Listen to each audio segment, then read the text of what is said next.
Cette unité 10 porte sur la diffusion de la recherche, choix de canaux de diffusion. Il s'agit de voir comment diffuser les résultats de notre recherche, comment choisir les canaux de diffusion. Notre plan de présentation s'articule autour des points suivants. Pourquoi le chercheur doit-il se préoccuper de la diffusion et de l'utilisation des résultats de la recherche? Quand le chercheur doit-il penser à la planification pour la diffusion et l'utilisation des résultats de recherche? Quels sont les facteurs à prendre en compte pour la diffusion?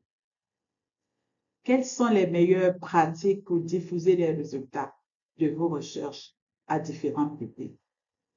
Et enfin, quels sont les indicateurs de succès de la diffusion des résultats de recherche?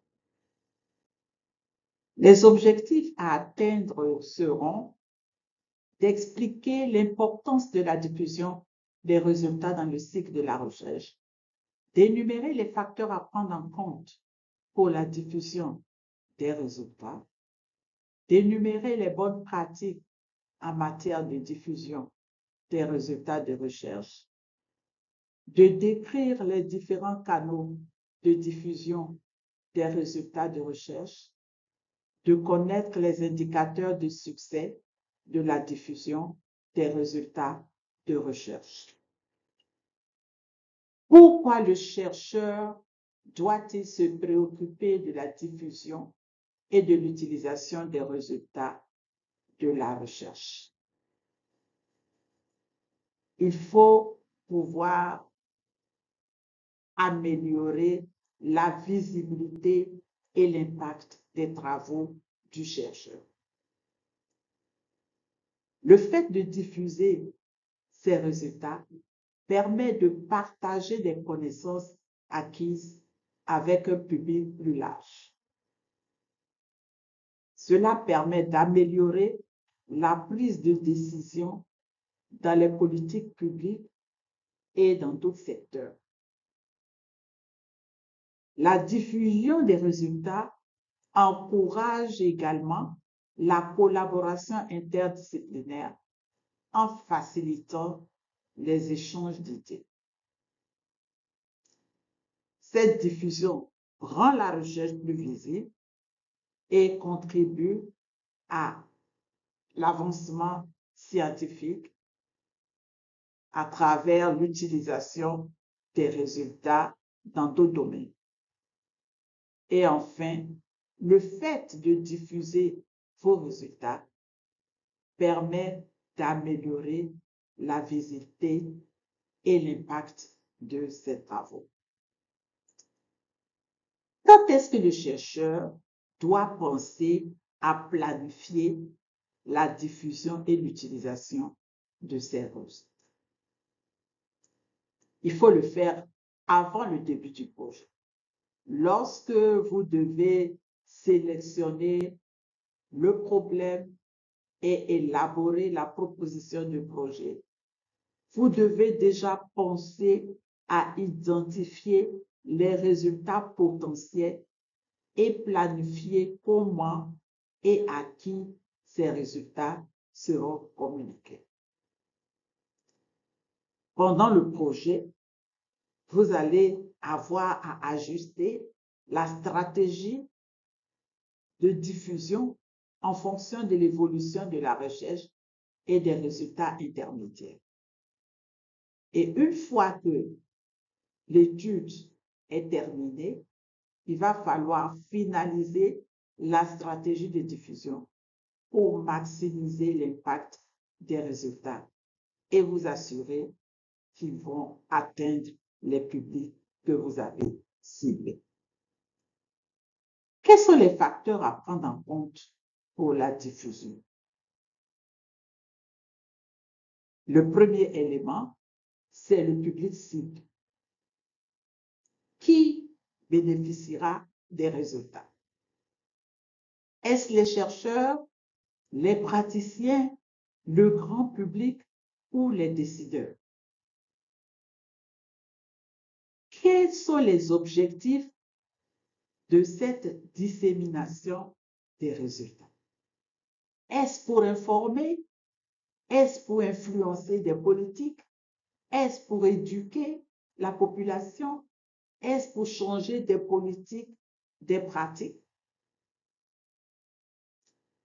Un autre élément aussi, c'est de se poser la question de savoir, est-ce que j'ai des ressources disponibles?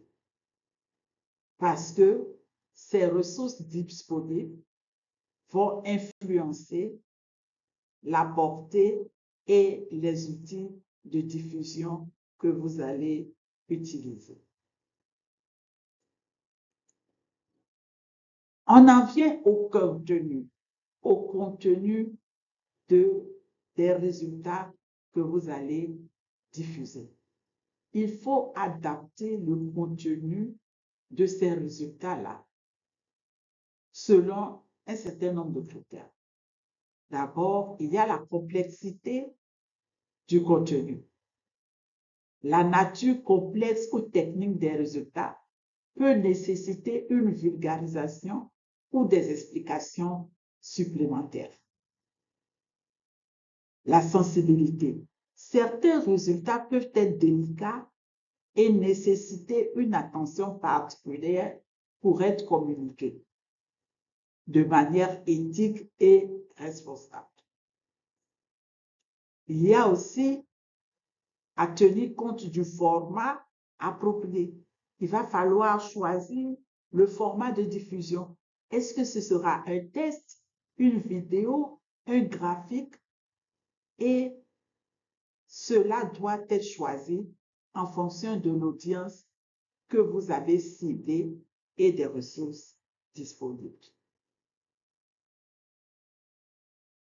Nous en arrivons aux pratiques pour diffuser les résultats de vos recherches à différents publics.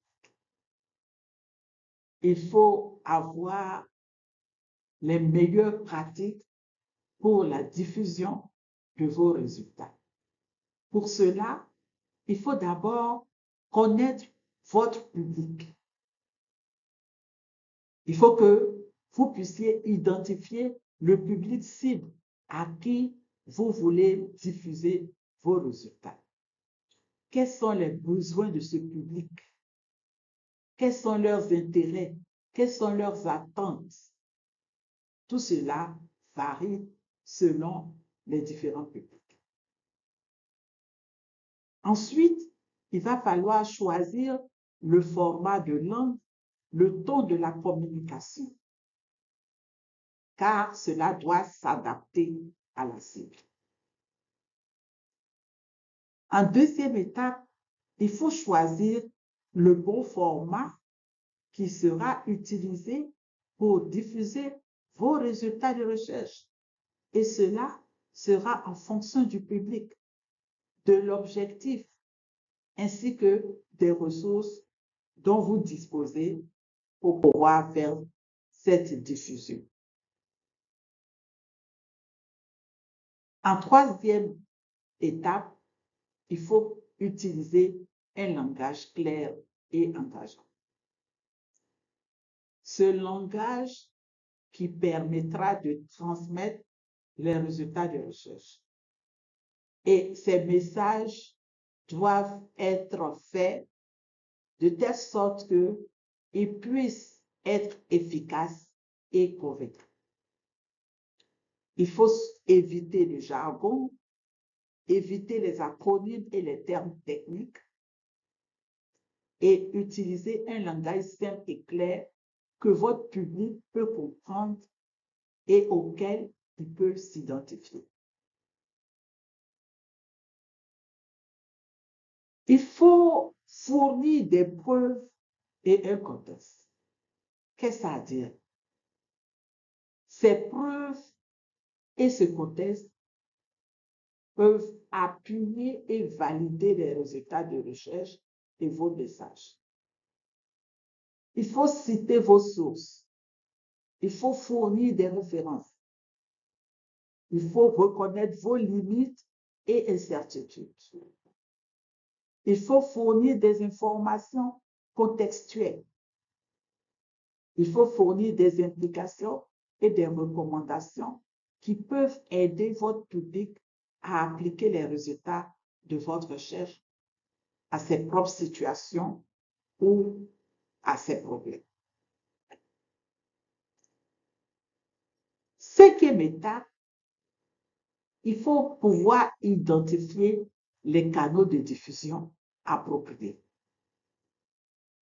Alors, ces canaux de diffusion, il peut s'agir, dans le cadre des publications scientifiques, soit de revues académiques, des articles dans des journaux spécialisés, des revues à comité de lecture, des revues en accès libre. Si vous cherchez des canaux traditionnels de diffusion tels que les conférences et les séminaires, donc vous aurez à faire des présentations orales, des posters et quelquefois des échanges directs avec la communauté scientifique, quelquefois sous forme de panel.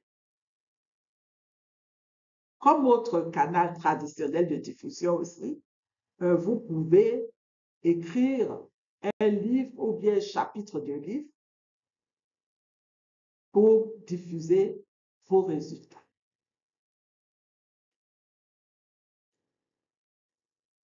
Il y a aussi d'autres canaux qui sont les canaux numériques modernes. Il s'agit notamment des sites web, des plateformes de réseaux sociaux, des bulletins d'information électroniques, des webinaires en ligne. Concernant les sites web, ce sont des plateformes personnelles ou institutionnelles pour partager des publications, des blogs et des mises à jour de recherche. L'audience, en général, c'est le grand public, les chercheurs, les décideurs, les journalistes. Quel est l'impact de ces diffusions dans ces canaux au niveau des sites web? C'est l'accessibilité accrue pour divers publics et la portée potentiellement mondiale. Comme autre type de canal, on a les plateformes des réseaux sociaux qui peuvent être des réseaux sociaux académiques ou bien généraux, tels que ResearchGate, LinkedIn, pour partager des résumés de recherche, des articles, soit sur Twitter, Facebook, etc. En général, l'audience, c'est le grand public, les professionnels et puis les médias. L'impact, c'est une visibilité accrue avec une interaction directe avec un large public. Comme autre type de canal, c'est les bulletins d'information. Ce sont les newsletters qui sont envoyés régulièrement à une liste de diffusion qui est ciblée. Et là, ce sont les abonnés, l'audience, ce sont les abonnés qui sont intéressés, les partenaires de recherche, les décideurs. Et l'impact de ce genre de canal, c'est le maintien de l'engagement et de l'intérêt pour des mises à jour régulières. On a aussi comme autre type de canal de diffusion les webinaires en ligne. Ce sont des séminaires interactifs via des plateformes comme Zoom, Teams ou WebEx. L'audience, ce sont les chercheurs, les étudiants, les professionnels, les grands publics. Et l'impact, c'est l'engagement en temps réel avec des discussions interactives et l'accessibilité. Il faut utiliser des stratégies pour maximiser la portée et l'impact du message. Dans ce cadre-là, l'utilisation combinée de canaux traditionnels et numériques pour différents publics peut permettre de maximiser la portée et l'impact du message. La personnalisation du message. Il faut savoir adapter le message et la formation au public cible et au canal utilisé. Il faut savoir s'engager, c'est-à-dire interagir avec l'audience à travers les commentaires, les discussions, les retours et maintenir une certaine fréquence en fait au niveau de ces canaux, ces différents canaux, une fréquence régulière et cohérente sur les différents canaux. Un certain nombre d'indicateurs permettent de mesurer si la diffusion de vos résultats ont eu du succès. D'abord, on a la mesure de la visibilité des publications. Comme indicateur, on a le nombre de téléchargements d'articles ou de rapports. Il y a le nombre de citations dans d'autres recherches ou articles académiques. Et il y a les mentions dans les médias spécialisés. Comment mesurer cette visibilité de vos publications? Il y a Google Scholar qui permet de suivre le nombre de citations académiques d'une publication. Il y a ResearchGate qui compte les téléchargements et les mentions d'une publication. Et il y a la Artmetric qui permet de suivre la couverture médiatique et les mentions sur les réseaux sociaux pour des articles scientifiques. Comment mesurer l'impact académique? Les indicateurs d'impact sont le facteur d'impact des revues où la recherche est publiée. Il y a le nombre de citations dans les articles de journaux à comité de lecture et il y a la collaboration internationale ou interdisciplinaire en termes de code. Quels sont les outils qui vont permettre de mesurer cet impact académique? On a le journal Citation Report, Journal Citation Report, qui permet de suivre le facteur d'impact des journaux. Il y a Scopus pour le Web of Science, qui permet aussi le suivi du nombre de citations et de l'impact des publications dans les revues académiques. Quand on veut mesurer l'impact sociétal ou industriel, les indicateurs qui sont utilisés, c'est l'adoption des résultats de recherche par des organisations et des entreprises. Les citations ou les mentions dans des politiques publiques, livres blancs ou rapports d'entreprise. Des partenariats académiques avec des entreprises ou des gouvernements. Donc, les outils qui permettent de mesurer ces succès-là aussi, Google News et LexisNexis suivent les mentions dans les publications de politique publique, les médias ou les rapports d'entreprise. Et puis, on a Artmetric qui permet d'évaluer l'impact social et industriel des publications à travers des plateformes comme Twitter, LinkedIn ou des blogs spécialisés.